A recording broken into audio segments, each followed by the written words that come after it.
निरंतर ऐसे लोग भी आएंगे जो आपको प्रोत्साहित नहीं बल्कि हतोत्साहित करते रहेंगे। ये नहीं हो सकता है, अरे ये तू नहीं कर सकता यार, तू सोच, तेरा काम नहीं है, ये कैसे होगा, अरे इसमें तो ये दिक्कत है, ये तो संभव ही नहीं है।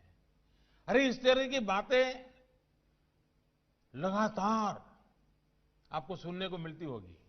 दिन में 10 लोग ऐसे मिलते होंगे जो निराशा निराशा निराशा की बातें करते होंगे, और ऐसी बातें सुनकर के आपके कान भी थक गए होंगे। लेकिन आप खुद पर भरोसा करते हुए आगे बढ़िएगा। अगर आपको लगता है कि आप जो कर रहे हैं वो ठीक है, देश के हित में है, वो न्यायोचित तरीके से किया जा सकता है, तो उसे हासिल करने के लिए अपने प्रयासों में कभी कोई कमी मत आने दीजिए।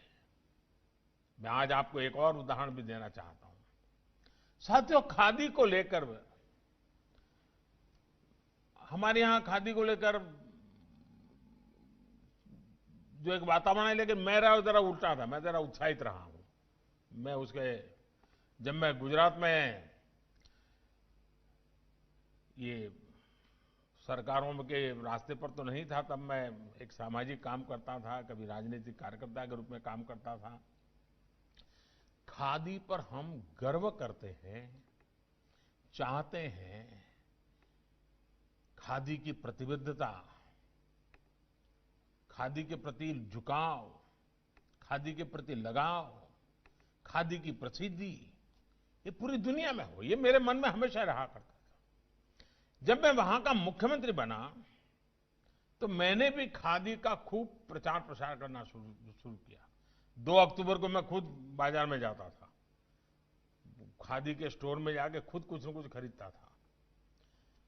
मेरी सोच बहुत पॉजिटिव थी, नीयत भी अच्छी थी, लेकिन दूसरी तरफ कुछ लोग हतोत्साहित करने वाले भी मिलते थे। मैं जब खादी को आगे बढ़ाने के बारे में सोच रहा था, जब कुछ लोगों से इस बारे में चर्चा की, तो उन्होंने कहा कि खादी इतनी बोरिंग है और इतनी अनकूल है, आखिर खादी को आप हमारे आज के यूथ के प्रमोट कैसे कर पाएंगे, यही सुनता था। आप सोचिए किस तरह के सुझाव मिलते थे।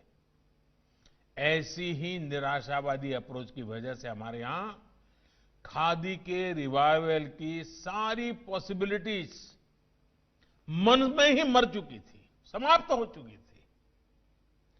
मैंने इन बातों को किनारे किया और सकारात्मक सोच के साथ आगे बढ़ा। 2002 में मैंने पोरबंदर में महात्मा गांधी जी की जन्म जयंती के दिन गांधी जी की उस जन्मस्थली में ही खादी के कपड़ों का ही एक फैशन शो प्लान किया और एक यूनिवर्सिटी के यंग स्टूडेंट्स को ही इसकी जिम्मेवारी दी। फैशन शो तो होते रहते हैं, लेकिन खादी और यूथ दोनों ने मिलकर उस दिन जो मजमा जमा दिया, उन्होंने सारे पूर्वग्रहों को ध्वस्त कर दिया था, नौजवानों ने कर दिया था। और बाद में उस इवेंट की चर्चा भी बहुत हुई थी, और उस समय मैंने एक नारा भी दिया था कि आजादी के पहले खादी फॉर नेशन, आजादी के बाद खादी फॉर फैशन। लोग हैरान थे कि खादी कैसे फैशनेबल हो सकती है, खादी कपड़ों का फैशन शो कैसे हो सकता है, और कोई ऐसा सोच भी कैसे सकता है कि खादी और फैशन को एक साथ ले आए। साथियों, इसमें मुझे बहुत दिक्कत नहीं आई, बस सकारात्मक सोच ने, मेरी इच्छा शक्ति ने मेरा काम बना दिया। आज जब सुनता हूं कि खादी स्टोर से एक एक दिन में 1-1 करोड़ रुपए की बिक्री हो रही है, तो मैं अपने वो दिन भी याद करता हूं। दोस्तों, आपको जानकर हैरानी होगी, और ये आंकड़ा याद रखिए आप, साल 2014 के पहले 20 वर्षों में 20 वर्षों में जितने रुपये की खादी की बिक्री हुई थी, उससे ज्यादा की खादी पिछले 6 साल में बिक्री हो चुकी है। कहां 20 साल का कारोबार और कहां 6 साल का कारोबार। साथियों, लखनऊ यूनिवर्सिटी कैंपस के ही कविवर प्रदीप ने कहा है, आप ही की यूनिवर्सिटी इसी मैदान की कलम से निकला है।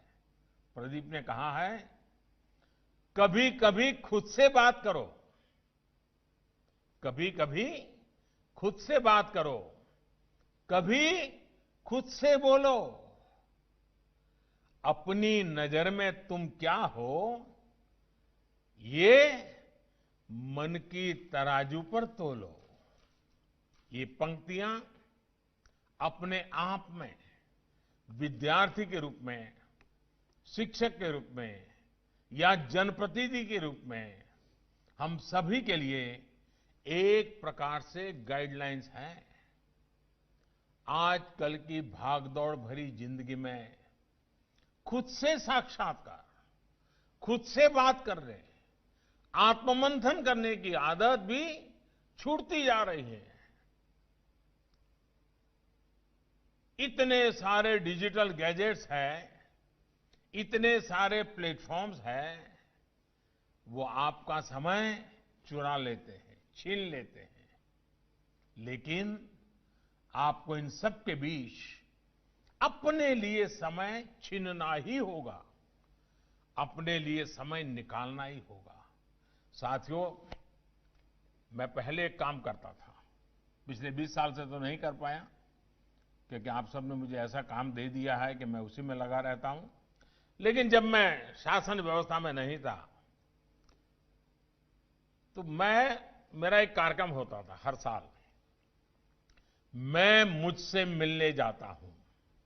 उस कार्यक्रम का मेरा नाम था, मैं मुझसे मिलने जाता हूं। और मैं 5 दिन 7 दिन ऐसी जगह पे चला जाता था जहां कोई इंसान न हो,